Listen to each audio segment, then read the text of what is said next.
Halo Sobat Super, bagaimana kabar kalian? Apakah masih tetap rebahan? Oke, untuk menemani hari-hari Sobat yang masih rebahan, Mimin kali ini akan melanjutkan serial film Kenshin yang ketiga. Oke, tanpa basa-basi, langsung saja kita simak filmnya. Melanjutkan alur cerita Kenshin yang kedua. Di sini flashback, di mana seorang anak kecil sedang menggali tanah menggunakan pedang guna menggugurkan para penjahat di era peperangan yang dibunuh pria di belakang anak ini. Di sini, pria ini mengatakan kepada anak tersebut, "Mengapa kau menguburkan mereka?" Di sini anak menjawab, "Kalau mereka semua sama." Dan pria tersebut menarik anak kecil tersebut dan menanyainya. Namanya adalah Sita. Di sini pria ini mengacungkan pedang tepat ke arah muka anak ini, dan pria ini memberi nama baru anak ini adalah Kenshin. Dan pria ini siap mengajari Kenshin kecil dengan gaya pedangnya. Di sini Himura mulai sadar dari tidurnya dan terbangun. Di sini dia teringat di mana Karou ditendang oleh Hoji ke lautan dan dia menyelamatkannya. Kemudian ia bangun dan keluar dari tempat itu. Di sini ia menoleh ke arah pria yang berada di sebelah kanannya. Di sini Himura kaget dan mengucapkan kata guru kepada pria yang menyelamatkannya. Di sini gurunya mengatakan Kenshin dengan sebutan murid bodoh. Di sini terjadi percakapan antara Himura dan gurunya yang sudah lama tidak pernah bertemu. Di sini ia meminta diantarkan di mana ia ditemukan. Di sini Himura pingsan selama 3 hari. Di sini gurunya mengatakan kalau mimik wajahnya tak berubah saat terakhir bertemu, dan kebiasaannya menanggung beban negeri ini. Di sini Himura mengatakan kalau ia mimpi melihat sang guru dan terus menggali kuburan mengubur orang-orang mati. Saat gurunya hendak masuk ke rumahnya, ia memiliki permintaan. Di sini ia meminta diajarkan teknik terakhir Hiten Mitsurugi. Kenshin bilang kalau ada orang yang harus dihentikan. Shishio Makoto yang mengikuti jejaknya sebagai pembunuh dan menguasai negeri ini. Jika tidak berhasil, orang-orang akan menderita. Ia berlutut dan memohon kepada gurunya. Dan di sini gurunya siap untuk mengajarinya. Di sini sang guru mengambil sebuah kayu dan bertanya kepada Kenshin. Selama 15 tahun, apa yang dia lakukan menggunakan pedang aneh itu? Tanya sang guru. Di sini ia meminta menunjukkan selama menggunakan pedang itu. Di sisi lain, kapal Shishio sudah mulai berlabuh di suatu tempat, dan pihak kepolisian mulai mengirim pasukan dan mengawasi tempat Shishio berlabuh.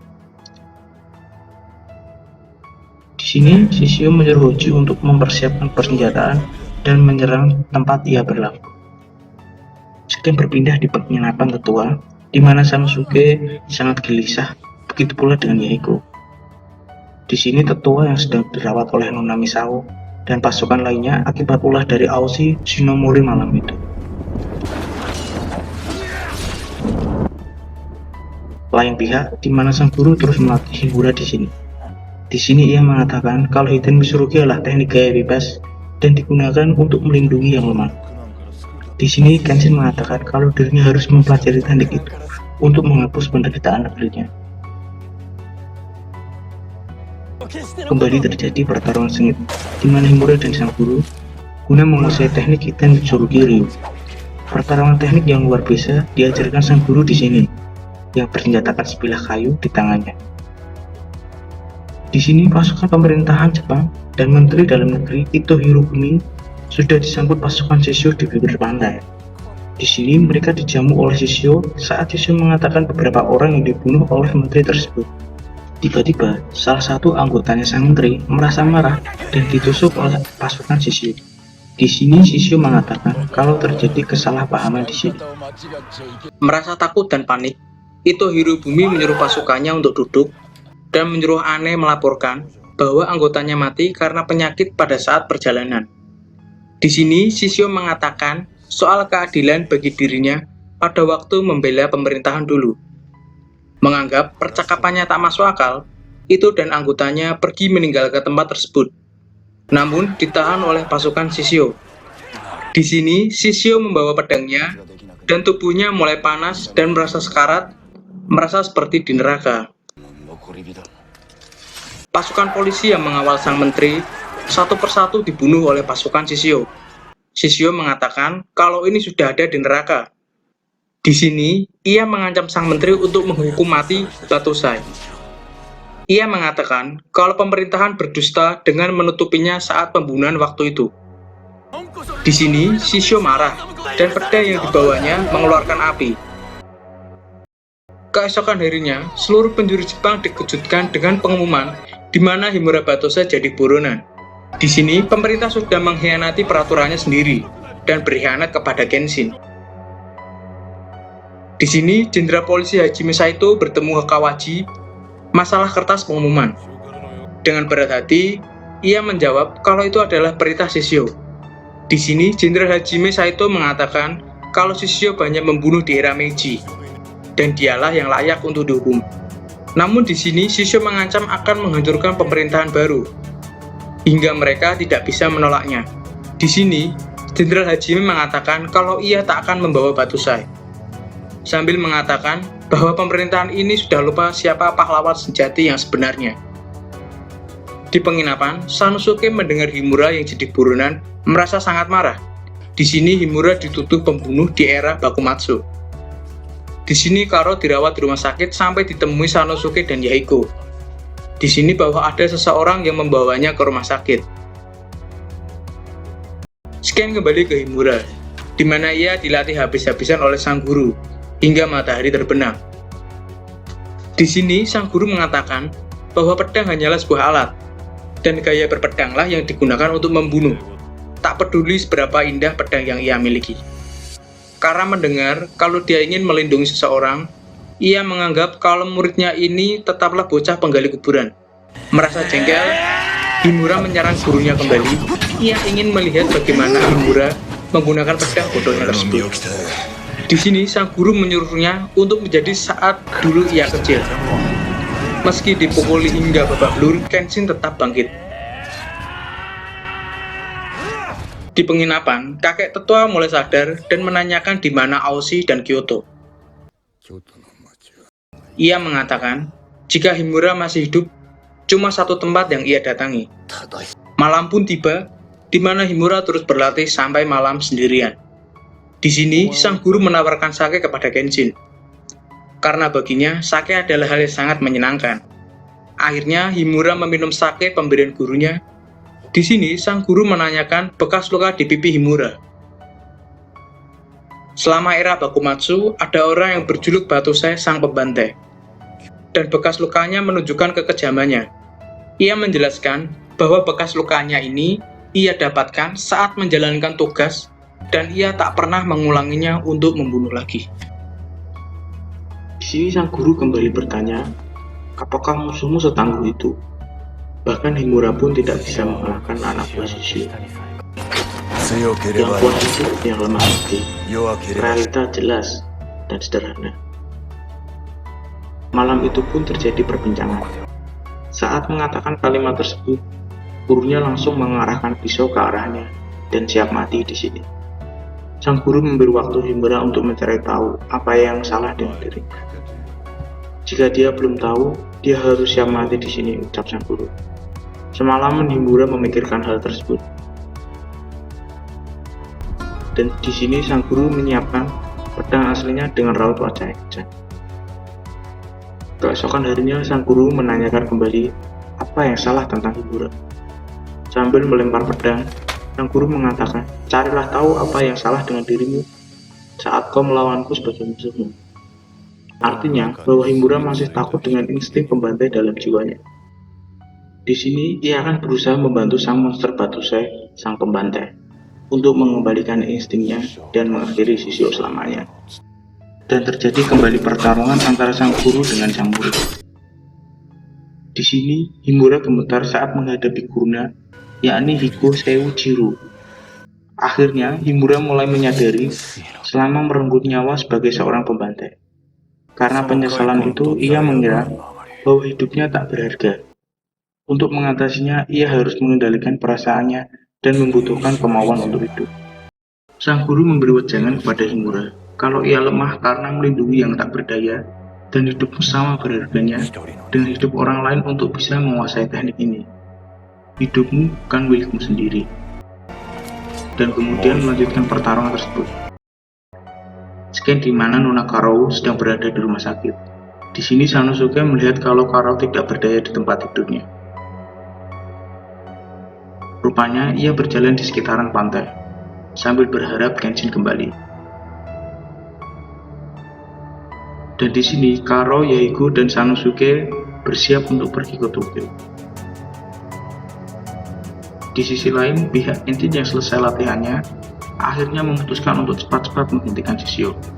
Tiba-tiba Nona Misao datang ke tempat di mana guru Kenshin tinggal. Ia sangat mengkhawatirkan Kenshin. Dia mengabarkan kalau Nona Karou juga masih hidup. Di sini Kenshin berpamitan dengan gurunya, Iko Seijuro, karena merawatnya.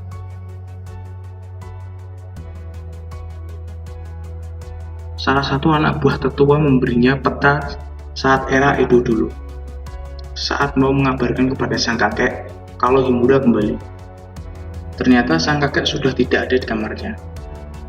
Ternyata sang kakek berjalan di jalur rahasia ke utara yang digunakan oleh para ninja. Dia berjalan sendirian di sini. Di sini Aoshi datang dan sang kakek tidak akan membiarkannya ia menghalangi Himura mengalahkan Shishio. Di sini sang kakek yang kondisinya tidak berdaya mencoba melawan Aoshi. Di sini Himura dan Misao datang ke tempat tersebut di mana lawan yang ia cari selama ini berada di hadapannya. Ia sudah menunggunya sejak 10 tahun silam.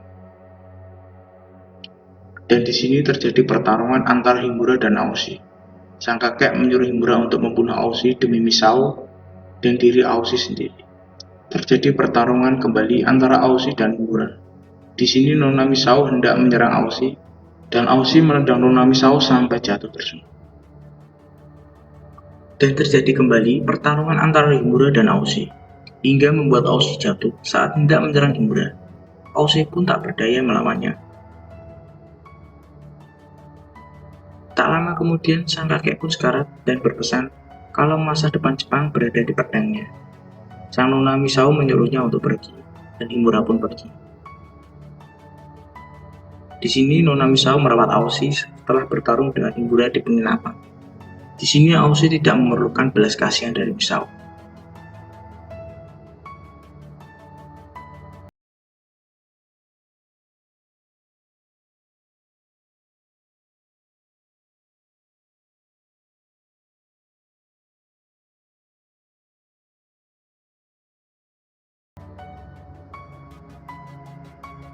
Scan berpindah di 7, di mana Himura sampai kemari.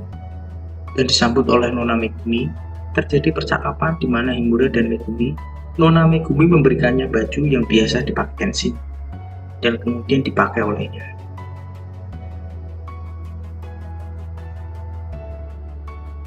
Sebelum pergi dan berpamitan, Dojo pun dikepung oleh para polisi. Mereka meneriaki Himura untuk menyerah. Di sini Nona Megumi marah karena pihak kepolisian memihak Shishio. Dan sebelum menangkap Himura, tangkap dirinya, langkahi dulu mayatnya. Di sini terjadi perlawanan antara Himura dan kepolisian. Namun Himura tidak menggunakan pedangnya untuk melawan. Sambil keluar, mereka mengepung Himura. Himura meletakkan pedangnya dan pihak polisi memukulnya sebelum menangkap. Berita ditangkapnya Batosai menyebar ke Jepang.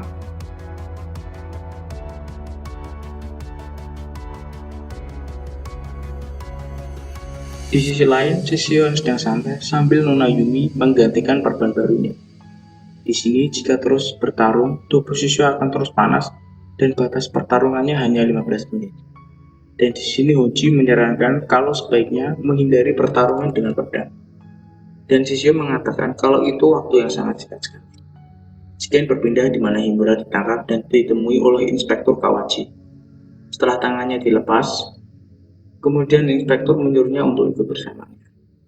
Di mana ia dibawa ke dalam ruangan dan terjadi perbincangan antara Himura dengan sang menteri, di mana ia meminta maaf kepada Himura yang harus mengorbankannya. Karena Shishio tidak mau bernegosiasi dan ingin menguasai negeri ini. Mereka tak punya pilihan selain mengorbankan Himura. Jika ia bisa mendekati Shishio, ia bisa mengalahkannya. Di sini sang menteri menunda eksekusi sang legenda Batosai ini. Di sini Nona Megumi melihat kalau Batosai akan dieksekusi waktu pelanggaran di era Edo, termasuk Sanosuke dan Karou yang melihat berita tersebut. Di sini Kenshin membawa kuda menuju tempat eksekusi. dia akan dieksekusi di pinggir pantai Tokyo. Di sini Kenshin menanyakan di mana Shishio. Di sini Hoji menyuruh untuk mengawasinya saat eksekusi. Dia dikatakan bodoh karena membantu pemerintahan. Di sini Karou dan Yahiko akan menyaksikan Kenshin dieksekusi. Inspektur Kawachi membacakan pelanggaran yang telah dilakukan Himura sehingga dijatuhi hukuman mati atas tuduhan membunuh banyak orang di era Bakumatsu yang tidak bisa dimaafkan. Dan di sini Hoji menghampirinya dan membacakan semua kesalahan.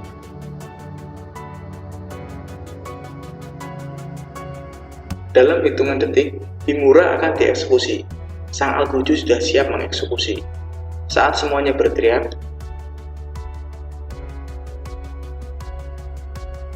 tiba-tiba saja Algojo ini menghunuskan pedang ke arah tali yang mengikatnya. Ternyata sang Algojo ini adalah jenderal polisi Hajime Saito dan mengatakan pertunjukan ini sudah berakhir. Di sini dia diberi pedang oleh anak buah Hajime. Melihat situasi yang berbalik 180 derajat, pasukan Shishio mulai panik termasuk Hoji. Dan di sini ia menggunakan pedang barunya untuk pertama kalinya untuk tidak membunuh. Dan terjadilah pertarungan sengit antara pasukan Shishio, Kenshin, dan Jenderal Hajime Saito. Hoji memberikan perintah untuk kembali ke kapal. Situasi semakin berbalik di mana pihak pembela Kenshin menghabisi pasukan Shishio satu persatu. Di sini Kenshin menyeberang menggunakan perahu bersama Sanosuke Sagara. Di sini Nona Karou dan Yahiko berlari mencari Kenshin. Ketika sampai di kapal Shishio, Kenshin mulai menghajar pasukan Shishio termasuk Sagara Sanosuke. Dia mengatakan, "Manusia perban keluarlah," teriak Sanosuke. Perlahan-lahan Himura mulai memasuki sisi dalam kapal tersebut. Sanosuke menyelinap ke bawah, akhirnya bertemu anak buah Shishio yang kuat sama seperti dirinya. Terjadi pertarungan sengit antara Sanosuke dan anak buah Shishio ini. Rupanya yang dilawan Sanosuke adalah seorang biksu. Namun sebelumnya dia juga pernah melawan orang Kristen, ucapnya. Di sini Sanosuke diajar oleh biksu ini. Mereka berdua sebenarnya juga tidak suka dengan era pemerintahan baru. Tiba saatnya di mana Kenshin bertemu dengan orang yang mengalahkannya sebelumnya, yaitu Seta Sojiro. Terjadi pertarungan antara Himura dan Sojiro, di mana pertarungan yang seimbang antara mereka berdua. Sojiro sempat memuji Himura karena lebih cepat dari pertarungan sebelumnya. Skin berpindah di mana Sanosuke yang mulai banjir darah, terus dihajar oleh anak buah Shishio yaitu si biksu ini. Sempat terkapar, ia bangun kembali dan melawan sang biksu sialan tadi. Di sini Himura menghunuskan pedangnya ke arah kaki kanan Sojiro, hingga membuatnya nampak kesakitan dan tertatih. Kembali bertarung, Himura mampu mematahkan pedang Sojiro sampai membuatnya terjatuh. Dan pertarungan ini dimenangkan oleh Himura Kenshin. Dia mengatakan faktor penentu pertarungan ini adalah kemauan kuat, seperti Shishio. Jika ia bertarung untuk mencari jawaban dari kebencian, itu tak akan salah. Jawaban dari kebenaran, ucap Kenshin. Kemudian ia melanjutkan ke tempat Shishio berada. Di sisi lain, Sanosuke yang sudah dipenuhi saus tomat ini terus dihabisi oleh sang biksu. Sampai akhirnya dia memukul otong sang biksu dan melakukan bantingan andalannya. Dan pertarungan pun dimenangkan oleh Sanosuke. Kapal Shishio yang terus ditembaki dari jauh oleh pihak kepolisian ini perlahan-lahan mulai roboh dan guncang. Himura yang ditembak oleh Hoji dan dapat menghindarinya. Shishio memerintahkan untuk menghentikan tembakan Hoji yang diarahkan ke Kenshin. Tibalah saat di mana manusia perban dan Himura bertemu dan kemudian bertarung. Dan terjadilah pertarungan antara Shishio melawan Himura. Di sini pedang Shishio sesekali mengeluarkan api hingga membuat Himura kewalahan, hingga tangan Himura mengeluarkan darah. Terus terjadi pertarungan sengit antara keduanya sampai Himura digigit di area leher dan menendangnya sampai terjatuh. Dari atas datang Jenderal Hajime Saito sambil sebat di mulutnya.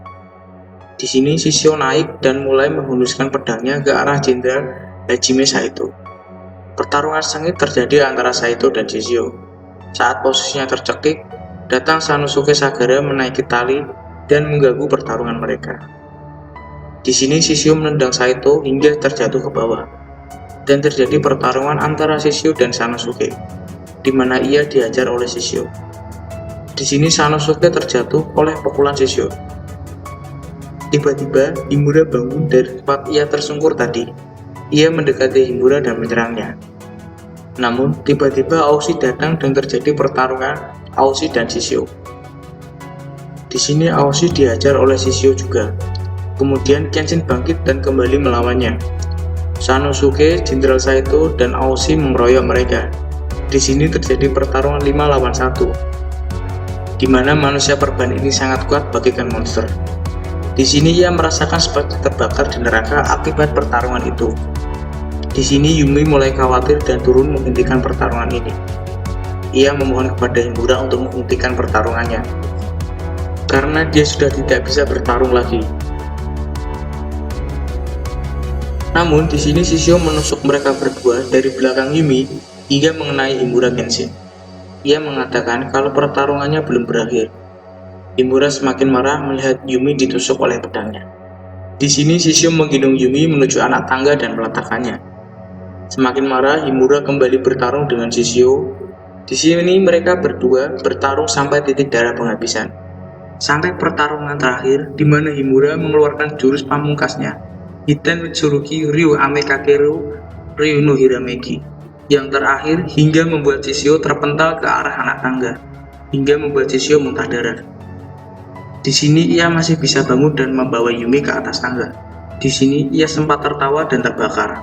Sebelum terbakar, ia mengatakan kalau ia akan menemuinya di neraka, Himura Batosai. Dan pertarungan ini pun sudah berakhir. Kapal tersebut akhirnya terbakar, dan kemudian mereka keluar dari kapal tersebut sambil membawa perahu dari pihak kepolisian. Di sini polisi akhirnya menangkap 10 pendekar pedang sewaan Shishio. Saat sampai di bibir pantai, ia disambut oleh Karo dan Yahiko. Mereka menyaksikan kapal Shishio terbakar dari kejauhan. Kemudian mereka disambut oleh sang menteri dan mereka memberi hormat kepadanya. Keesokan harinya di dojo, murid-murid mulai kembali berlatih. Dan musim pun telah berganti di mana era pembunuhan telah berakhir. Dan di sini Himura Kenshin menawarkan jika dirinya mau hidup di era baru bersama Karo. Dan cerita pun tamat.